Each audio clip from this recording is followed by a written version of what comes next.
on today's episode of The Real DJ Show. All right, we're back. We're about to get right into it. We have a really deep talk. All right, we're back. We're about to get into it. I hope this all makes the video. Yo, man. Time to hire a lumberjack to cut down some of these trees we got going on. Why? Why do you need... It looks like a neighborhood, like an older neighborhood where, like, you know, the power company just got cables running to all these bodegas and stuff. I mean, just, you know, It's like everywhere. it's crazy. It's like telephone poles. All right, we're back. We're about to get into it. We have a really deep talk. Jeez. You know, What's up? I'm the Kung Fu DJ, and you're listening to The Real DJ Show. If you don't listen, I'll be coming for you. I'm here to lift you up.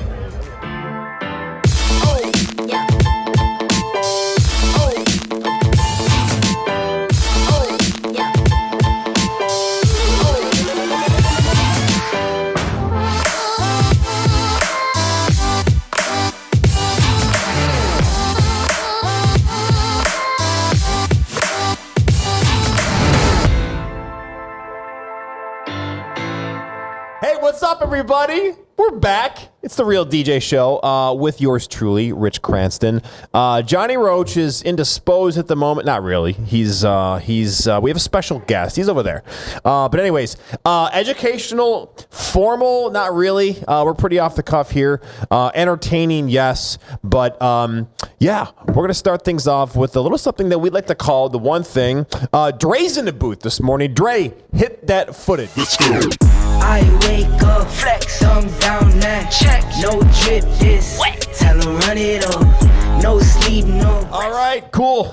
Dre, excellent job, man, filling in. So we're gonna go a little deeper this episode for the one thing and bring on Mickey Hamilton. Everybody. Aw, shucks.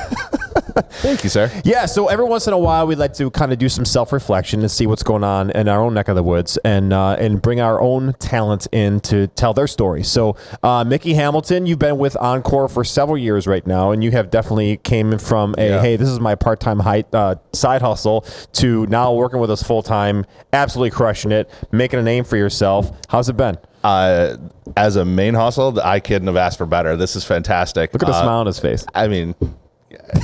what are you going to say? I mean, the story of how I started is just an absolute crazy one because it's literally just a bunch of weird little side roads that all led to right here, and it's absolutely insane. I started because I went out. I'm sure this is probably the story for a lot of you people out there. You know, we were out at a bar and we were just having some drinks, having some fun, and a friend of mine that I knew from way back that I worked at a restaurant with was running karaoke that night. He's like, "You've got a personality. You can do this. You can just hop up here. You got a great voice. You know, I went to school for singing and everything. So you're like, you could easily do this." So I was like, all right. So, you know, I was scraping together a few $100 here and there. Got some QSC K10s, just some, little babies just to kind of fill in the bar. You know, I'm not working like huge clubs. I was working, little mom and pop bars, on the outskirts of town kind of thing. So, was doing that for a few years, and I'm like, all right, this is fun, but I'm not making enough money at it.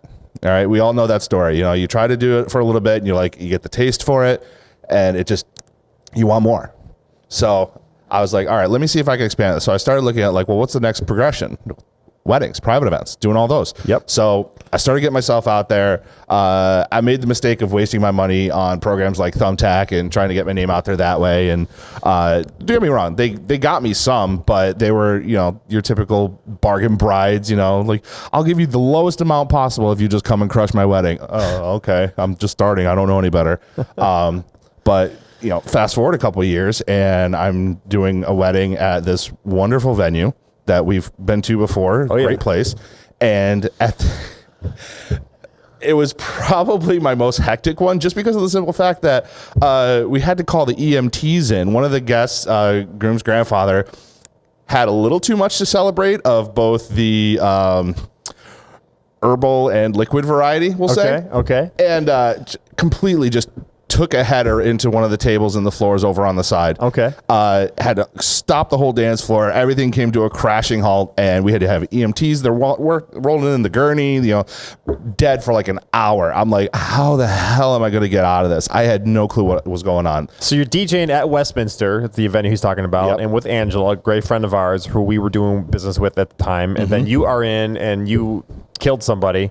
And then what happens from there? No, he got a little happy. He decided to do not just smoke, but also drink. Sure, yeah. And at his age, that probably was not the smartest idea. But he ended up taking that header, and we had to stop everything, let the EMTs come in and do their job. Thankfully, he had some family that was medical professionals that were able to kind of keep things steady until EMTs were able to get in there. He was fine. He lived. He survived. So don't worry about that. So part what of was the the story. whole outcome of that experience with Angela? It kind of got me on that radar because it was like I had to come back from that, and I was able to generate a dance floor after being down for an hour, and I still had an hour and a half to go, and I was able to bring that back and resuscitate, put the paddles on and everything. No pun intended. Yeah. So exactly intended. So that made an impression on Angela and Rachel, who was there at the time. Fast forward another year, I come back, I do another wedding. This time it's for another friend of mine that I met through another side hustle that I was trying to do. She's like, hey, I'm getting married. We're at Westminster again. Do you mind helping me out? I'm like, absolutely. Yeah. 100% sure. I go back, and afterwards I get into a little conversation with Rachel, and obviously Angela overhears, and she comes over and she's like, look, do you mind if we pass your name along to this one company that we do a lot of work with? You do an absolutely great job. You should be doing a hell of a lot more than this, making way more money and just absolutely crushing it. Can we pass your name on? I'm like, absolutely. Here's my card. Please do. 2 weeks ago, I got a call from that guy over there sitting off camera, John Roach, as I'm sure many of you know him by now. And he was like, hey, come on in. Got high praise from Angela. Would love to chat with you. Perfect. So that is a phenomenal origin story. I love it. So you started out as a side hustle, right? Yep. And then, kind of dipping your feet into the waters and no sharks. And then you ended up working with, more of an established company who just essentially feeding you business. And you've been patient. You've waited for opportunity, and opportunity didn't just knock. I mean, it busted the whole damn door in. It literally like foot stomped the building down to the ground. It was absolutely crazy. That's awesome. It was one of those things where I was like, look, this is absolutely what I love to do. If I just make myself available for what needed to be done. I was the yes man. I think I even got a paper plate award that said that one year. Like I got the Nike true. Say Yes award. I remember signing Just that do one. it. And the whole thing about just like having your passion and letting the passion speak for the actions, and then just the patience. So I do have to ask a question because I asked the same thing to John last week. Is out of all of our personalities here at Encore, and there are many, I like to make the example to our clients that each of us have our own little superpower, right? So and together we make a huge conglomerate. So out of all the personalities here at Encore, picture yourself on open house. You're prepping for a set. You're performing the set. What is the one thing that sets you apart from everybody else that you want to highlight and make that absolutely apparent to the people that pick, I want Mickey as my DJ? It's the versatile programming. You said it before when you've introduced some of my sets on open houses previous.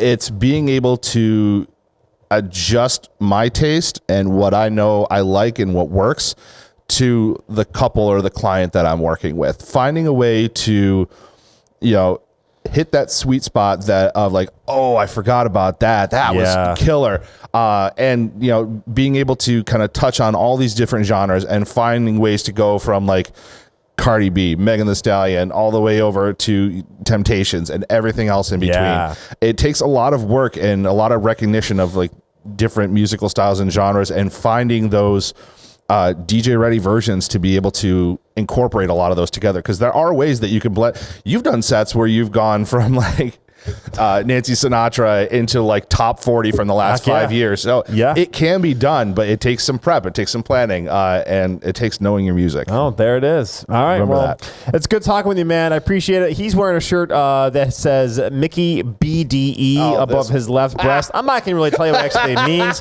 However, if you would like to know, you can email our producer. But that is it. I am the producer. Yeah, they can message you off. I don't want to tell that story. There it is. All right, everybody. Stay tuned. We're going to be right back here. Thanks, Mickey. Awesome. Thank you, man. I I wake up, flex, thumb down that. Check, no drip this. Tell 'em run it up. No sleep, no rest. All right, we're back. We're about to get right into it. We have a really deep talk. All right, we're back. We're about to get into it. I hope this all makes the video. All right, we're back. We're about to get into it. We have a really deep talk. Jeez. You know what's funny, Mick, is this offseason is going to kill us. For all of y'all, for all of you guys at home, pull behind the curtain. We're exhausted. Normally, this is a high energy, fun day and it's still fun. Hanging with you is fun, but this offseason is going to kill us. We're tired. It is. Well, if you volunteer us for 9 different tastings a week. How'd this turn into my fault? Wait a minute. I didn't say that. Like, please put the target over here. Remember how bad that Jordan f***ed up on Sunday? That's what we should be focused on. Oh, my God. We're not bringing me into Just this. kidding. All right. Here's our core topic. All right, we're bringing in a very deep topic. There you go. Nailed it. The Black Dick's gift card. I'm going to say that 3 times You have to fast. It was say my birthday Big yesterday, and my Black daughter got me a Dick's Black gift card. Dick's gift card. Big and Black that Dick's. didn't come out Hilarity. the way Hilarity I just said it ensued this this morning. morning. Telling the You have to story. say Tell the story. All right, you here we have go. Mickey, roll the big one time. We don't have a we don't song have for the one, so topic. we'll just get right into it. Okay. This is good for multi-ops, and for some of you single op. No, if you are a single op that want to be a multi-op, or if you're a single op, just want to kind of throw it all away. And this topic actually came up yesterday. We were talking with one of our consulting clients about their growth plan, right? And so I thought it'd be kind of a cool topic because this comes up a lot. Like, if you're a single op and want to be a multi-op, or you're a multi-op that wants to get bigger, like, where do you get DJs from? It is the bottleneck in our industry. Where do you get the DJ from is the bottleneck to your growth. It is the obstacle. And it's huge. It's also another big topic that one of our friends, Nick Spinelli, brought up on his podcast. Did he? Yeah. Do you work for yourself or do you work for somebody else? And it is a bottleneck because we're here to entertain people, but we're also here for the money because that's what feeds our families, right? So are we going to get a better quality of life working from somebody else, or do you be your own boss? I can make more money, but gosh, if I'm working for somebody else, I don't have to worry about all the headaches. Yeah. We're talking about 2 things that are kind of uncomfortable in our business right now going on, this morning. And that, like, who wants to deal with that?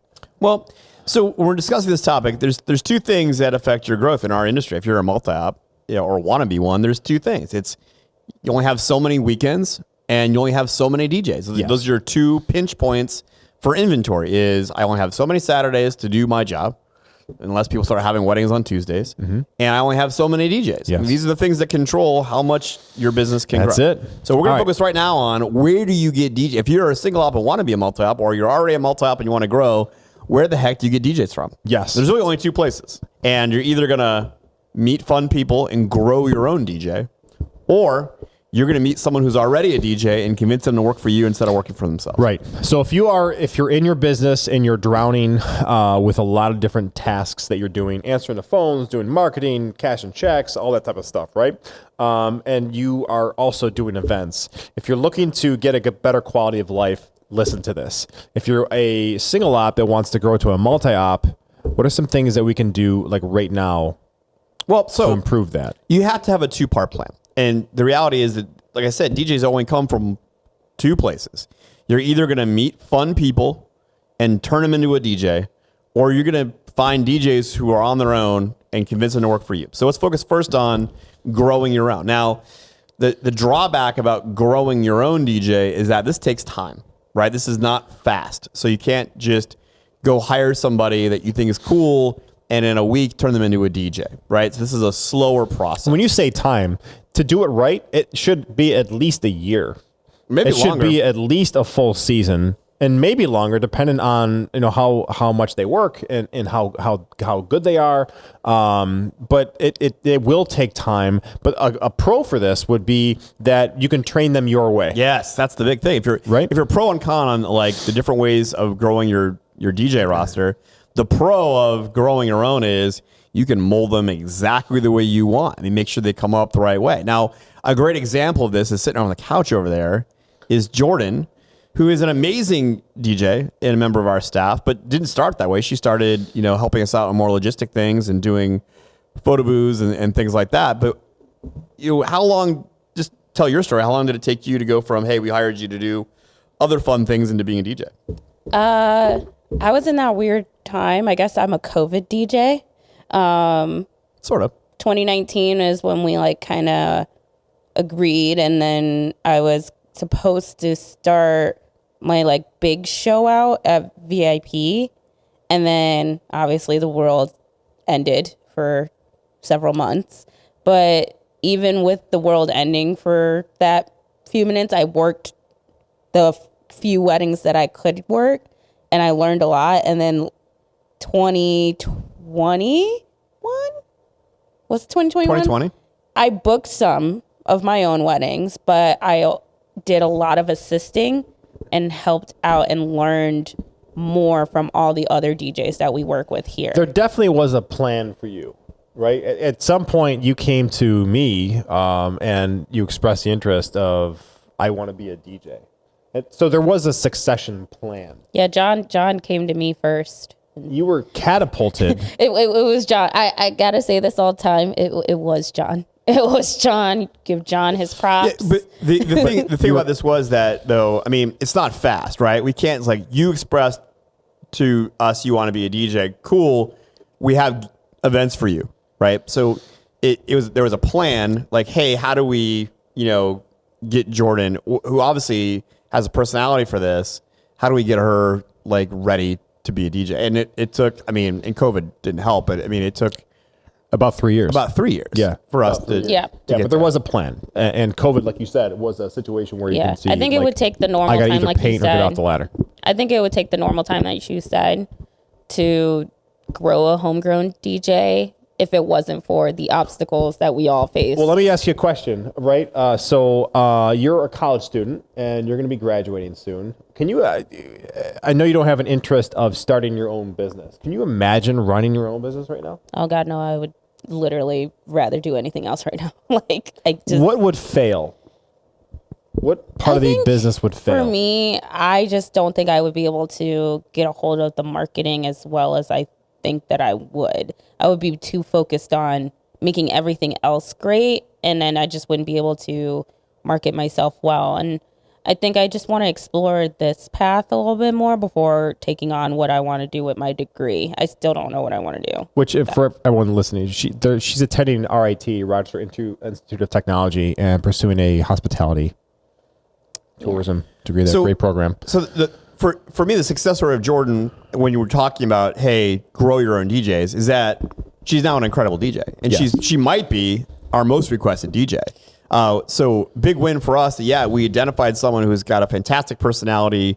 We made a plan. We trained her our way, and now she's an incredibly successful DJ and highly requested. It's become, for us, from a business standpoint, a gigantic win. Yes, for sure. And a lot of that, and the personality and you ability to find your own persona and practice your craft, is because you don't have to deal with the aspects of running a business. You can focus on family, school, and your hobbies. Yeah, you'll never get rid hustles. of me. I'm just letting you know, I'll be here forever. But the con of it was that it's slow. So for someone who's like, hey, I'm trying to grow my business, John, listen, I can't wait 3 years, right? I get that. So that's one con. Rich, as a business owner who's done this for a long time, what are the other cons to raising your own DJs? Well, there's always the aspiration of nothing's forever, right? Nothing's forever. And, when are they going to leave? Is tomorrow going to be the day when they're going to come in and be like, hey, this isn't for me anymore?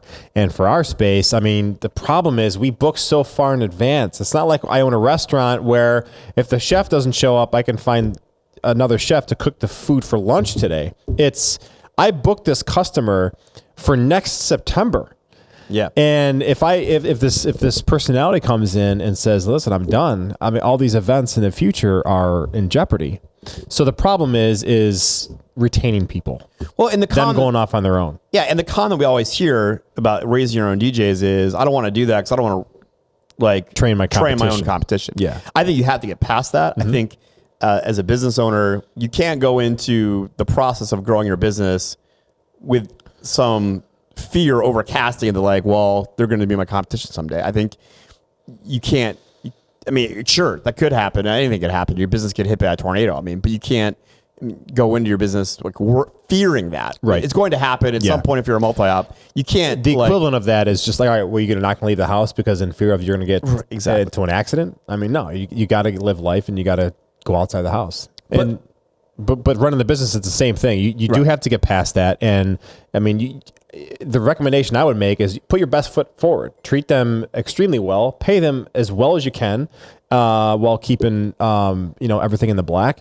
And whatever happens, happens. I mean, if they're going to leave, they're going to leave. You're not going to control any of that. But what makes me sleep at night is I know that any one of our team members, and I believe right now we have the strongest team right now than we have ever had in our 23 years in business. I know that if anyone did go out on their own, I know that they're not going to be a direct competitor to my business. Sure.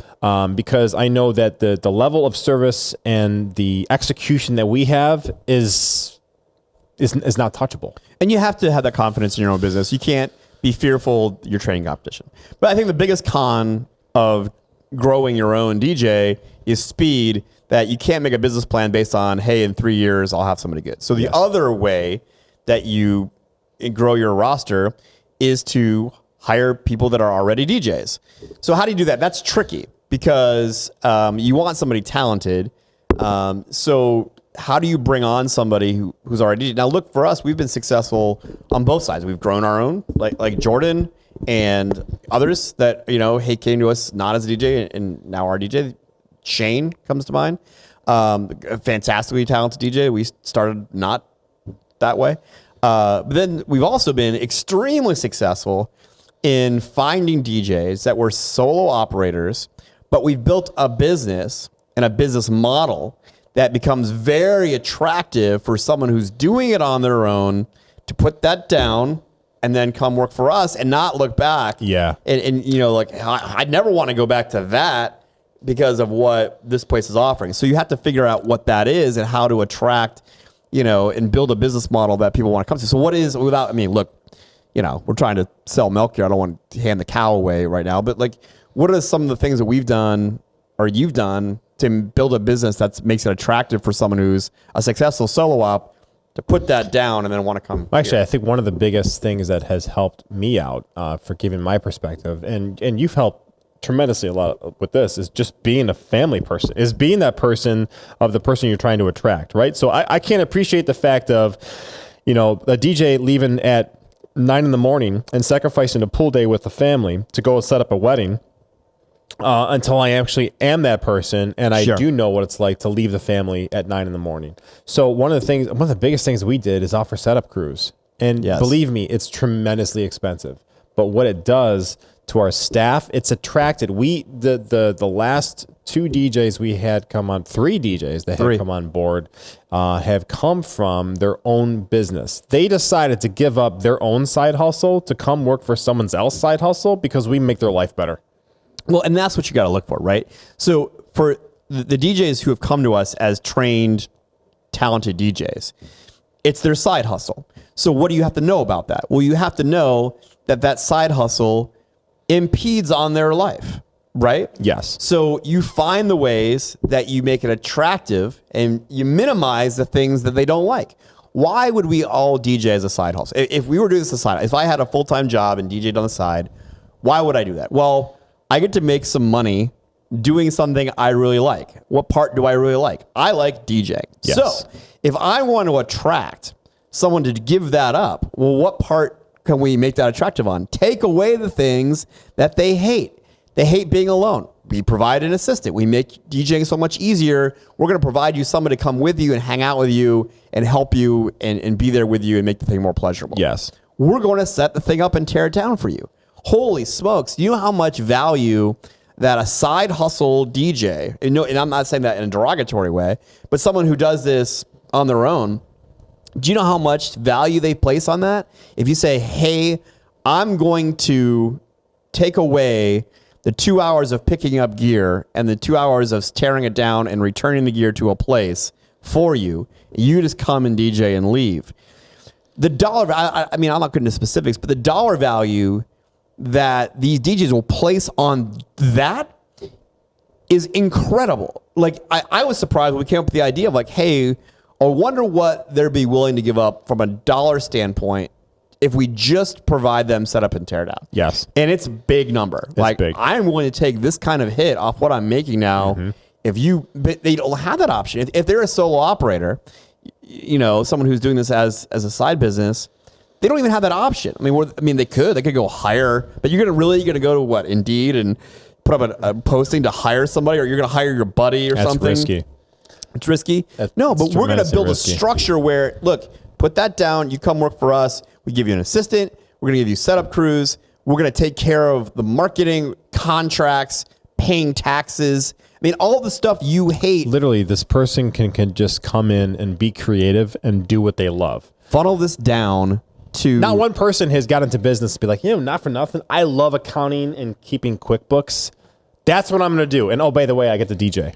Well, and this just should not be going to happen. This should be your sales pitch to someone who is a successful solo operator. And you have to identify these people. You have to go to networking events and these things. I mean, I for years tried to get this guy who works for us. His name's Raf. I'd see him. He was running his own business, pretty successful. I'd see him at networking events and stuff.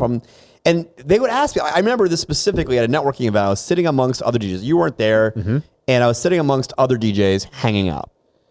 This is why you should be friends with other DJs, by the way. Be social. Yeah. And they're like, John, what are you doing? Like, why do you work for Rich? Like, why? I mean, you're so popular, and I'm trying. You know, I'm not trying to be immodest, but like, Yeah. It's a reality. like, you're For sure. super popular. You're talented. Like, why would you work for somebody else? And I'm like, why the would I want to work on my own? I have an American Express card. I have a expense. I have a company vehicle. I have a 401k, and I'm DJing. Why the fuck would I want to be you? Right? Why the hell would I want to pay sales tax and, you know, all this shit? Like, I don't have to do any of that. I'm living the. Are you crazy? Like, I get to DJ. I do this full time with an expense account, a company car, which pays for my cell phone. I mean, why the would I want to do this by myself? Get ready with the bleeps, Mick, because it's true. Yeah. And a lot of people were like, Yeah. oh shit. Yeah. Right. Yeah. I get to do what y'all are doing with any of that other stuff. And so eventually that sat true with my friend Raf, who is now working for us, doing his own thing. Is like, yeah, like all that stuff sucks. I love DJing. That's why I do it as a side hustle. Raf doesn't need the money. Raf's got a very successful full-time job and a family. He DJs because he loves it. Loves it. And yeah, a little extra money is nice, pays for vacations or whatever. But if we could funnel that down for him, so all he has to do, one meeting or so with a client and then go do it, it extends careers. It trims a lot of the fat, for sure. So look, Extends. I'm proud of the fact, I mean, and I'm going to say this as nicely as possible, we've become like the retirement home for old club DJs. Like dudes that like are our age that went off on their own. They're too fucking sick and tired of the mess of DJing where it's set up and tear down. Your back hurts. You're exhausted. It's a 15-hour Saturday, right? Like Encore Events, I'll put the big sign up. We are the retirement home for old DJs, but not like crusty old DJs.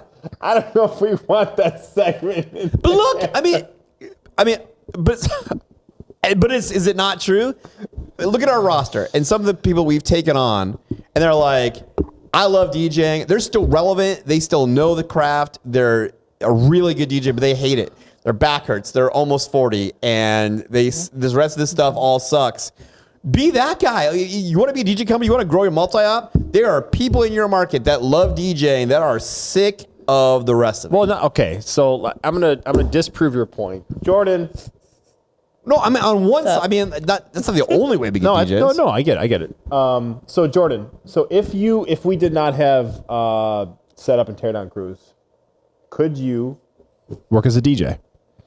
I would, because I would just make my husband do it, but But still, I mean, but that is a process. And, it is and a lot not of everyone has a TED. Because you guys would get there so early in the day, and having setup crews just makes my Saturday that much easier. Well, what about physically lifting the gear?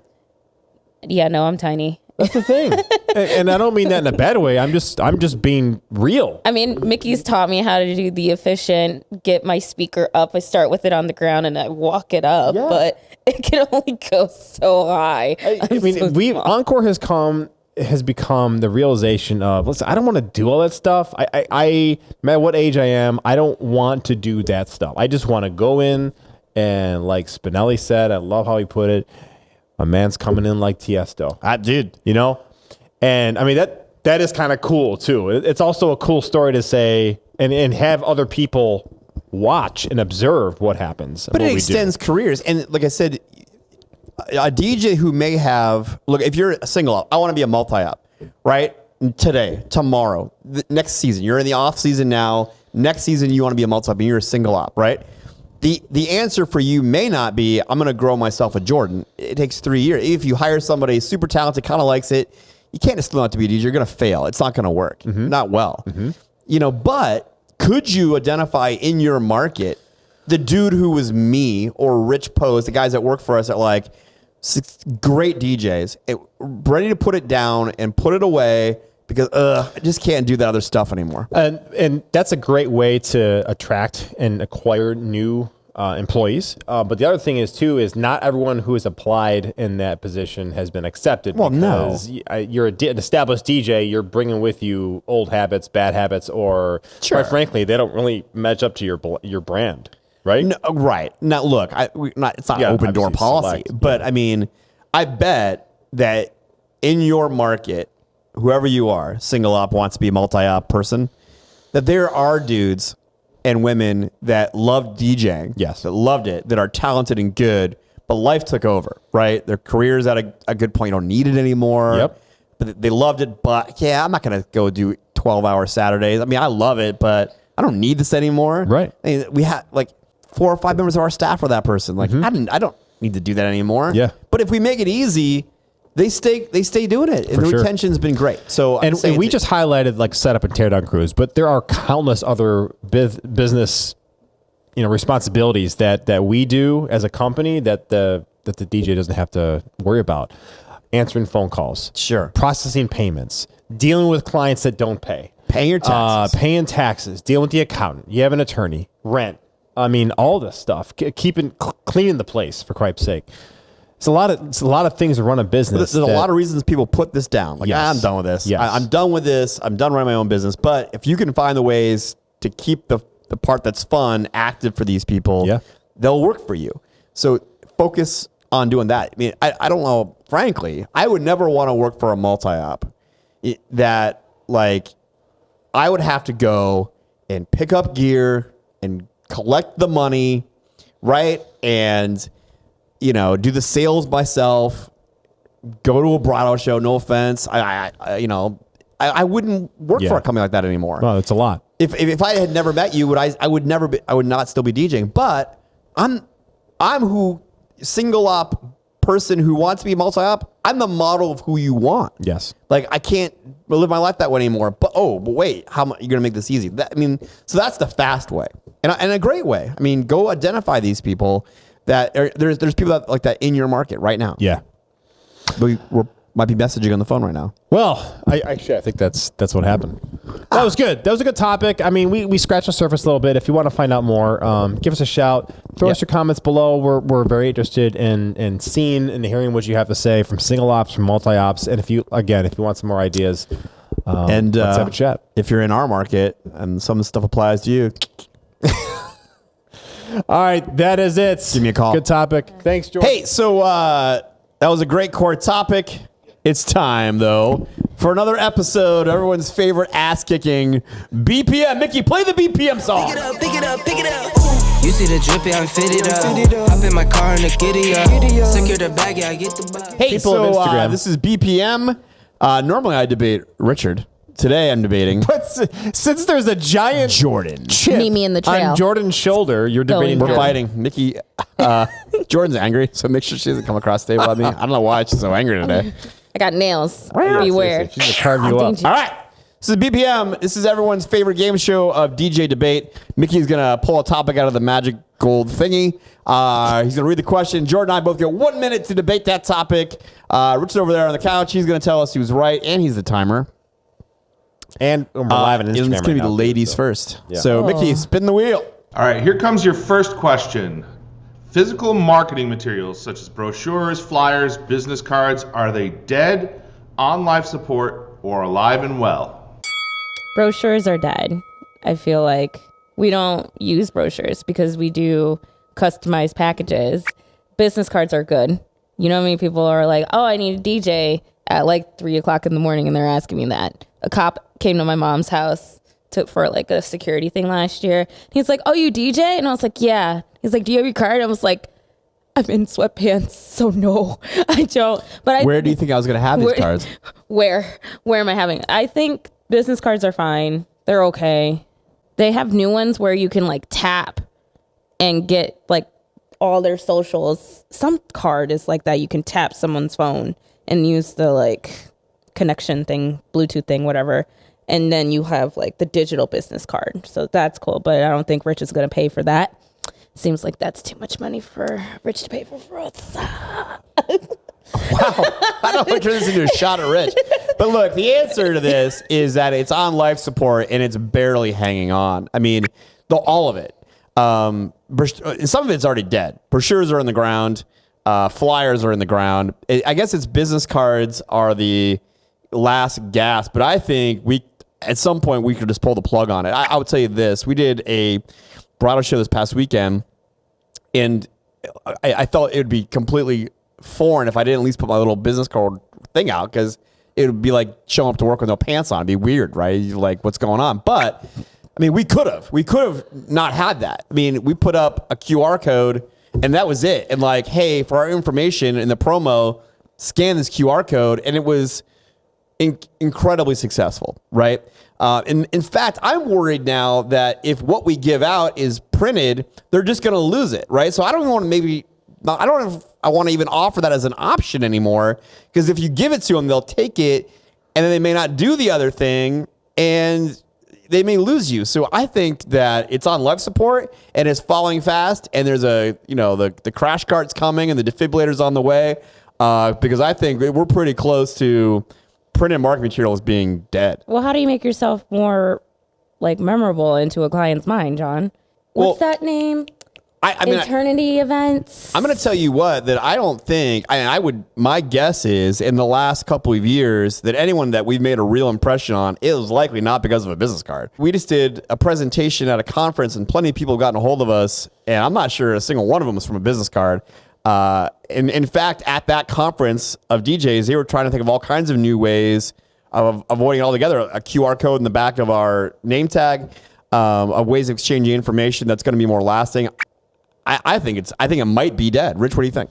Well, you guys both bring up great points, and I will add in too that there were a lot of Zoom calls last year where I did not go to work wearing pants, and I was completely fine with that. Okay, fair point. So okay, it's not cheers. That weird. I'm wearing pants right now, by the way.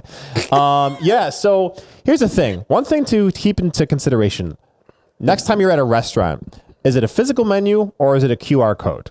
Right? More and more. Right. So from an executive level, and I'll go executive down to marketing, you have to have business cards. I'm not passing my card to an attorney or some notable. We're not sharing QR codes or, hey, bro, you on Instagram. It's going to be, you give them a business card. The business card should still be really good.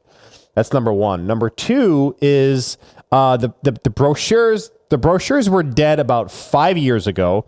Rack cards have been great, simple, showing emotion. They're dying.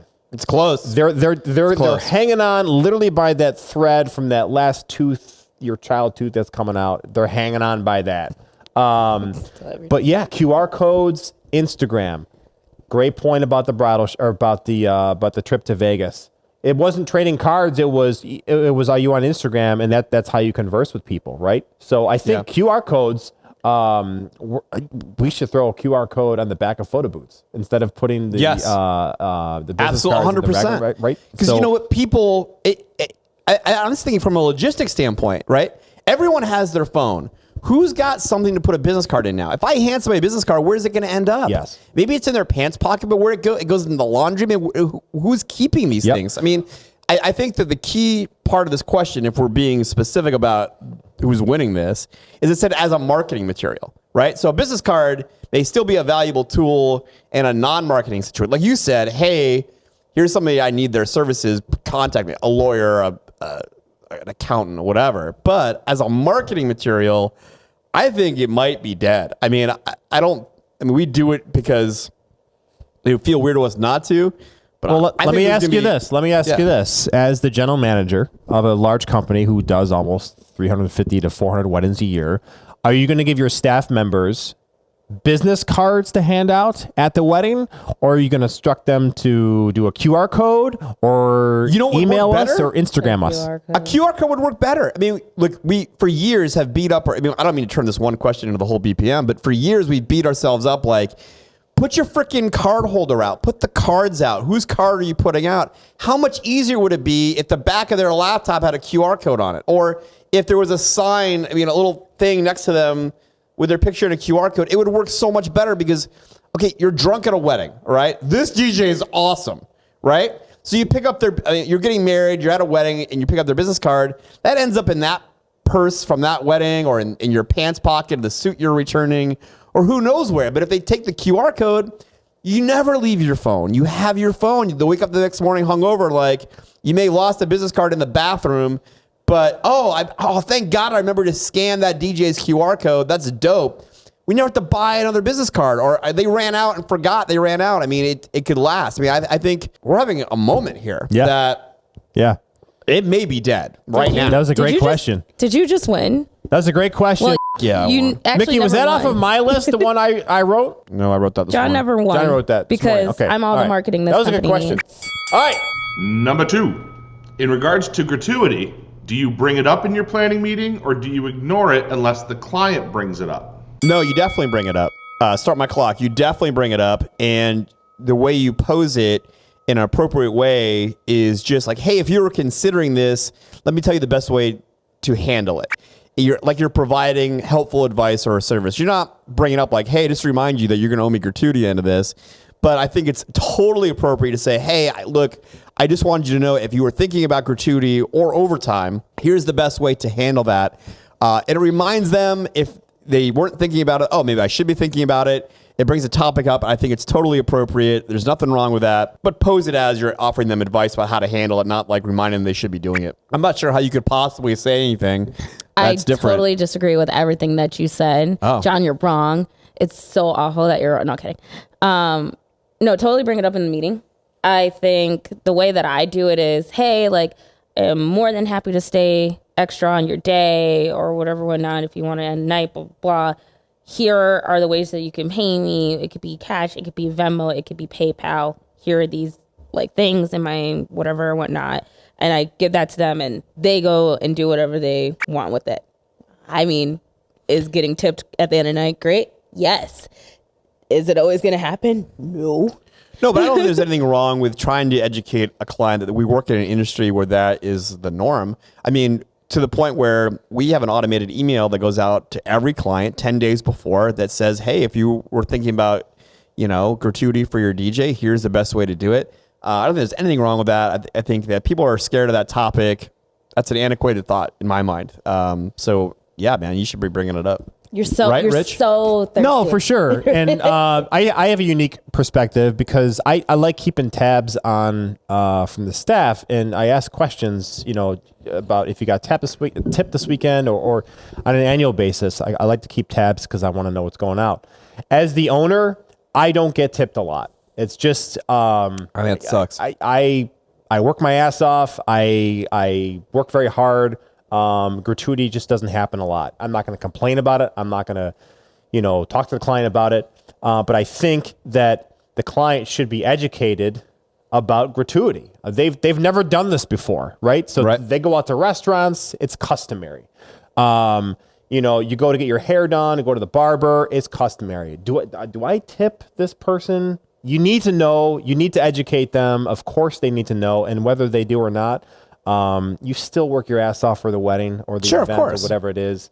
But If you're listening to this and you're considering gratuity, it really should be based on the experience and the service that you get from anyone at your wedding, from DJ to bus person to chauffeur, whatever. And of course, we're biased here, but the question comes up every day on whatever Facebook page talks about weddings and the what goes into the customary thing about weddings. And the answer is always you tip everyone. I mean, we're all in the service industry, the same as the food service, or like you said, your barber or whatever.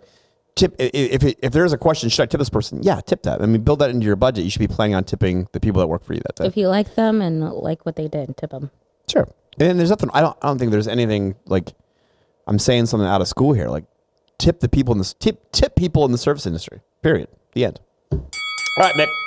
Number 3. All right, this last one's in regard to large playlists. Do you put your head down and push through, or do you bring it up at the planning meeting and educate them before the wedding? You can't have a lot of songs on the must play. So I always coach my clients, give me about 10 songs that I have to hit. That has to be the, oh my gosh, Uncle Tony will be on the center of the dance floor singing this song, to me and my girls listen to Starships every day in college. Like, those are the songs that you should put in your must play. Your play of possibles are, oh, I like that song in passing, kind of a song. And I always tell my clients, your must plays are songs that you're going to come after me. And I'm stealing a line right now. You're going to come after me at the end of the night and say, you didn't play this song. How dare you? Why is the producer making sound over there? Whereas your play of possible is like, if it plays, it's great. And the nice thing about play of possible is that it's that directional, like, on how the night will go and the vibes, is it going to be more reggae? Is it going to be more dancehall? Is it going to be more hip hop, pop? Where are we in that kind of timeline, essentially? And it's very important to have a do not play. I don't want to play Sweet Caroline if you hate Sweet Caroline. John, what do you say? Well, I think, of course, most of our clients deserve some education early, which is why we have Mickey who does meetings with them early about what they should put on a playlist, because they don't know. And most of them have never done a wedding before. They don't know what they're supposed to. We give them a tool to build a playlist. They think their job is to build a playlist. But I think that what we need to do as a DJ is to take a deep breath if we get a big list and not be so panicked about it. I mean, most of the time, it becomes a helpful tool to figure out what the client likes, which is important information to us on a dance floor.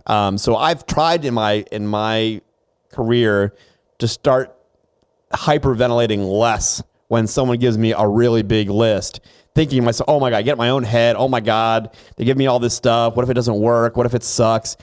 Look, to have some faith that what the client gives you is important to them. It'll probably make them respond to it. And, the other thing is, too, to keep in mind about a playlist is people are usually probably just giving you this big list because they think they're supposed to, right? It becomes so much less critical that night, and what people want is a good time. So I try in my own head now to, stop panicking when I get this big list and embrace it. And everyone just wants to have fun. So embrace the fact that you know more about your client and get ready to have fun. Lots of good points. I have, from my own personal experience, I have to err on John's side, because when people tell me, and this is the ultimate compliment, and this happens frequently. I'm not boasting. I'm just being real. Is when a client says to me, listen, we know you're going to slam it. We just want you to do your thing. That's what we want. Of course, that feels good. That's the ultimate compliment. But there's a little thing in my brain that's going to be like, is this going to be what they're looking for? Now, if it's black and white on a piece of paper, that's the ultimate validation that, yep, I have all this to choose from. I know they're going to like it because it's on must play. So because I overthink and I overcriticize, having that in front of me makes me feel better. But I also like it when they say, do your thing, because I'm not handcuffed. I think we put the pressure of this moment more on ourselves than the client ever really intended.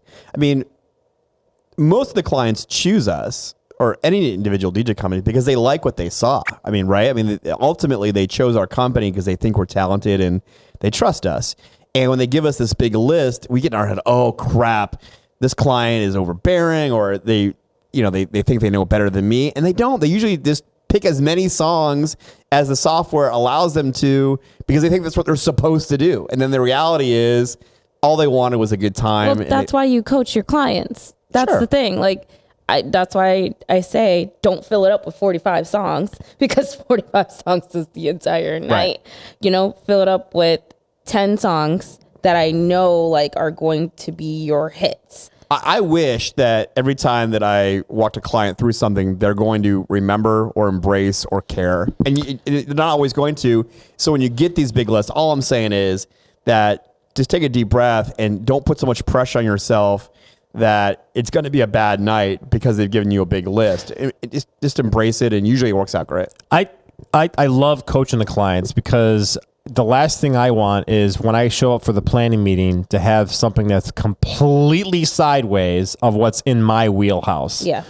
And I just don't want to be in that situation. I don't want to be caught in a situation where like, why the hell the clients pick me? I'm not into this sort of music. I mean, this is going to be a challenge for me. I'm not going to be able to put my best foot forward. I had that client in February.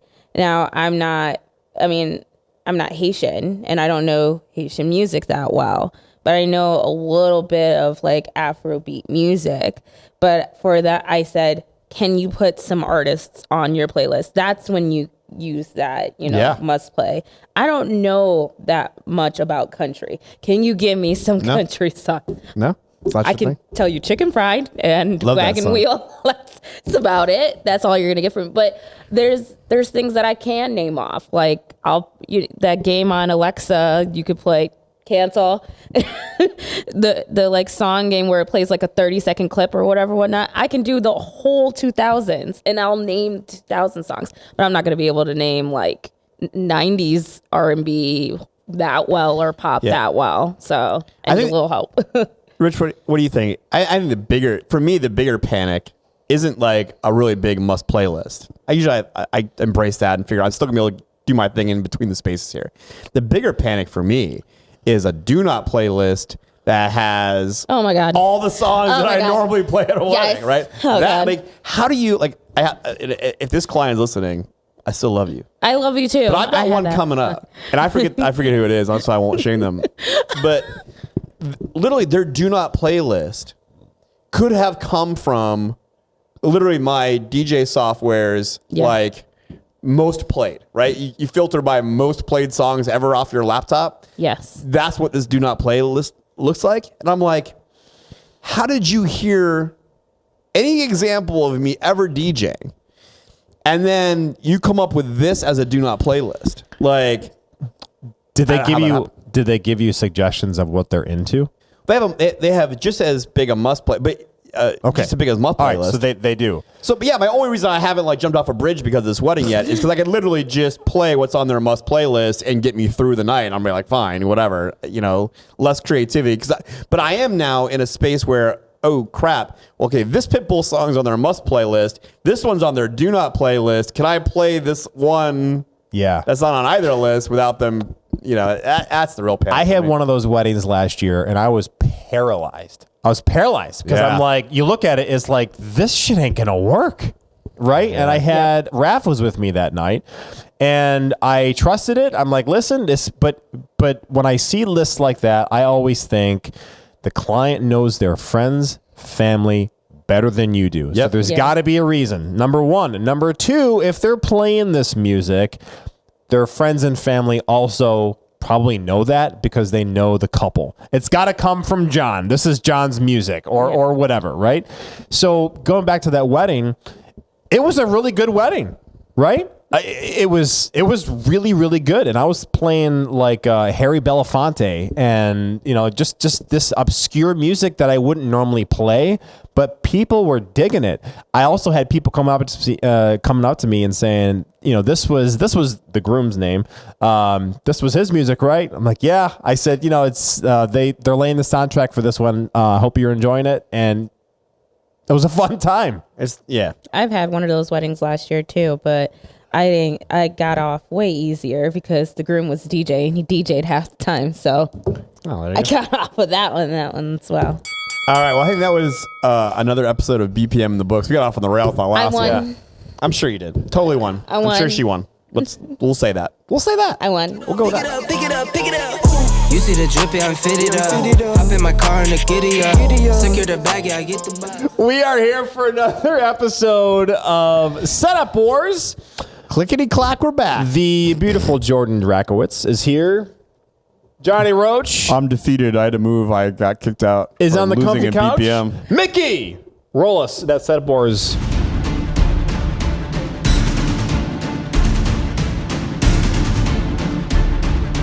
All right, and there it is, the Setup Wars. So this is what happens. This is an instance where we get pictures of setups and we get to evaluate them with some critiques and some positives and some negatives. Hopefully you can improve yourself. We try not to kick the DJ's ass too much, but sometimes it's unavoidable based on the shiz that we receive. So Our sponsors say that Setup Wars is for entertainment purposes only. there it is. Mickey, give us the first picture. Come on. Can you clarify if those are 3 speakers or is just a black table? So I believe that in the middle is a facade, like a 4-panel facade. Or like one of those tables, like a fold-up table, like American DJ makes one. I think Chavez makes one. I think in the middle it's that. I think on the outside are subs, and I think those tops are on the weirdly TP'd things. I mean, look, it's clean, right? I mean, the person's put some effort into cable management and hiding their stuff. I mean, stylistically, there's some choices I don't know if I'd make, but hey, they've put some effort into making their setup to be clean. Okay. Which I like. Cool. Jordan? I feel like it looks decently okay. I feel like we could have diffused our light underneath our subs a little bit better. Those are always tough doing that, isn't it? Yeah. Yeah, especially they come out. I bet you it looks better in person, but you always It get probably those does. It's hot, hard to those photograph flare-up But there was photos. some that like looked decently okay diffusing. You know what I mean? Yeah. So, but Okay. I think, I wouldn't put subs on there. It looks weird. Well, those But are not subs. Those are tops. Those are, I was being He was joking funny. because they're square. do that. You made me look stupid. Well, no, I think those tops are they look like subs. They're ridiculously huge. I don't know if I would make I that don't blind like decision. that. Yeah, but- those are like a PA speaker. yeah. I don't like how it looks like a school like dance. It looks weird. You know what would have been better? I mean, simply if they had bought the stretchy fabric, tripod scrims, if they matched their facade. I mean, Yeah. if you bought it all black, I'd be like, All black. probably singing this person's praises. One or the other.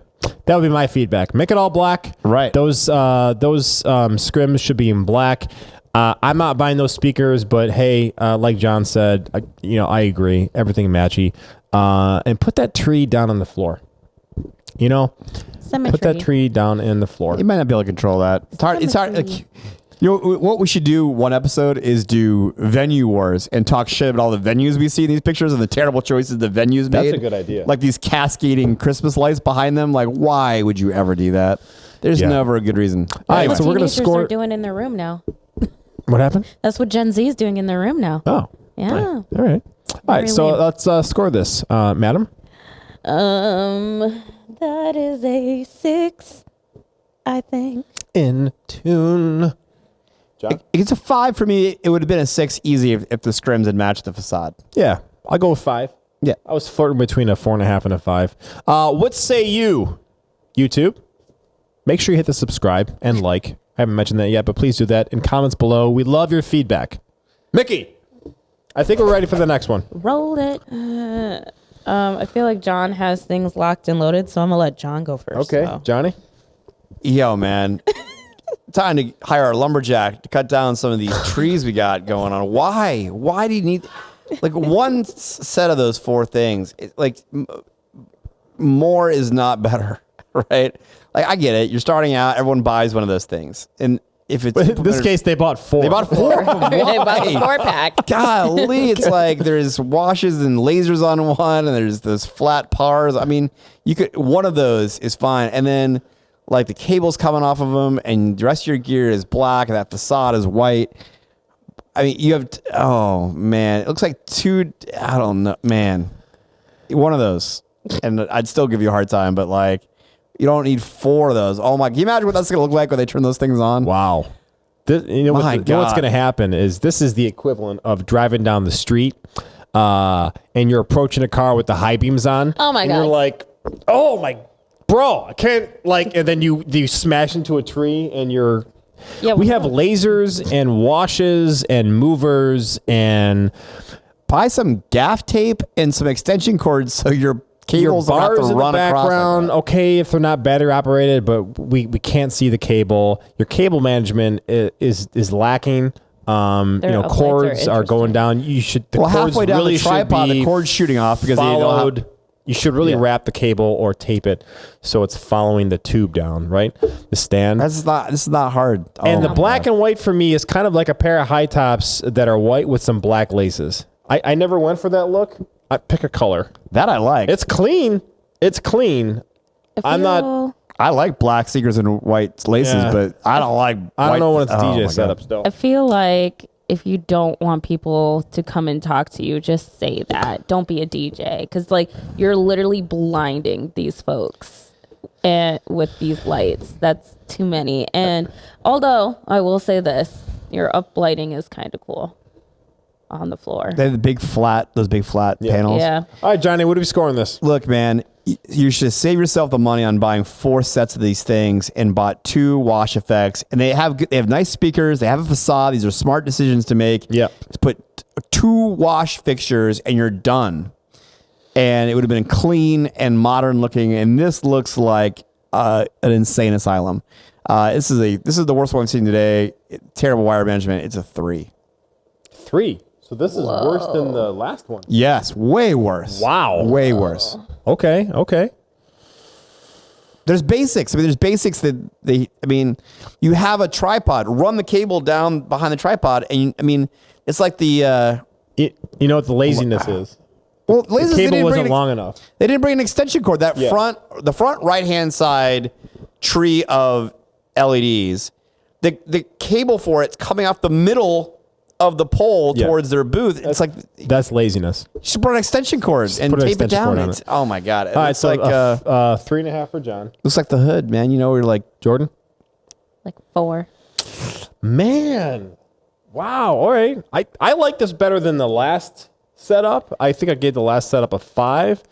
How can you like this? Are we gonna fight today? How can you like this better than the last one? At least the last person cable managed. I like this better than the last one. How is that possible? Because, well, first off, you saw more cable in the last picture. No. Yes, you did. No, on the floors? Not.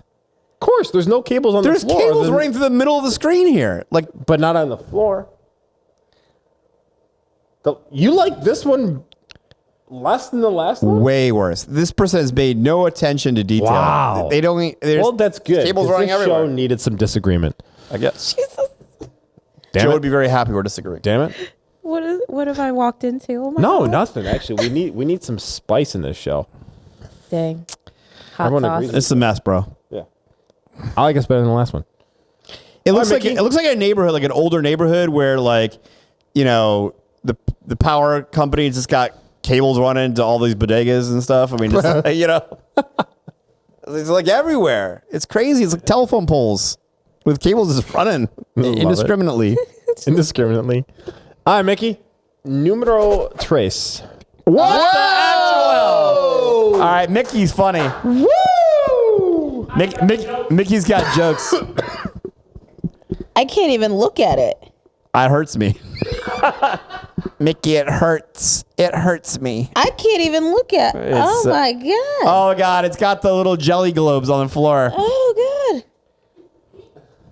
Wow. We even have light up boobs. They're jelly globes. Holy cripe. God. We even have Asteratubes. It's like holding up speakers. It's this person AliExpress and put in DJ light and ordered all of them. You know, I don't want to talk shit about other DJs, but you know what? The telltale sign that this DJ is going to sound like complete ass. All of it. When the stickers are still on the speakers. Damn. It's like leaving the sticker on your hat. Yeah. Well, yeah. Everything's wrong with this. Well, speakers are on stands. That's good. Sort of, but I they're thought low. that the person put that incandescent tape on the stand so no one's Yeah, no, those that are is neon. just the spin and puke light. Did you see the neon stand? Yeah, Those stands are LED. So bad. Yeah. Hey. Not my cup of tea. I'm not even sure this is tea. Johnny? It's a nightmare. I mean, I don't know what to say. Like I said, it's literally someone went to wish.com and typed in DJ light and ordered all of them. It's bad. I mean, the speakers are navel high. Like who are you, okay, is this like a party for little people? Yeah. Like why have them on tripods if you're gonna have the drivers navel high and they light up? It's just crazy. Oh, they're in their living room. And Mickey picks it because it's crazy. Yeah. Yes. It's crazy. It's a 0. I'm gonna just get to it. It's a 0. Where are you DJing? Like, It's in the living room. No. Like, I can't even look You know at what it it looks that like? long. It's like if there's a horror movie and the clown's gonna come kill you. It's the clown's house. It looks like Horizon Fun Effects. Just really. You're gonna die. And like creepy, like creepy house music starts playing and the clown's DJing. Yeah. Yeah. And you're gonna die. Well, this is the VFW. Can we just make the Setup. movie just based off of this one image? Clown right here? DJ. Can we killer. just stop, responding to the messages from China that you get when you wake up about buying every damn thing that they're going to offer you? There's no way that this looks good. I'm sorry, it's not. This looks like Horizon Fun Effects. This looks like the roller disco. Not even that good. It's crazy. The lights are giving me that. That's the vibe I'm getting. You're gonna die. All right, that's it. We're going to score this. John gives it a 1. 0. Jordan? Negative. No lights would be better than this. An empty room is better than I'd this. rather have a completely dark room, honestly. Literally, DJ from your phone off a Bluetooth speaker and the flashlight like this, and you're doing better. Just on the side of the room with the All light right, switch. there it is. That is this episode of Setup Wars. I think. I'm not even sure. Are you sure? I'm not sure, memory loss. I'm not sure this was a usable episode. Oh, I'm so out of it. We're all out of it. All right, that's it for us. Another episode of The Real DJ Show is in the books. We want you along every time, so make sure you like this video, subscribe to our channel, and ring the little bell so you get notifications of all of our new content. We know you're DJs and have a lot to say, so jump in the comment section to join the debate. If you have content suggestions or you want your DJ company featured on The One Thing, email us at TheRealDJShow@rochesterdj.com. Lastly, if you're sick enough that you want to take the audio of this with you wherever you go, you can find the audio everywhere quality podcasts are found. All right, that's it for us. Show's over, bitches.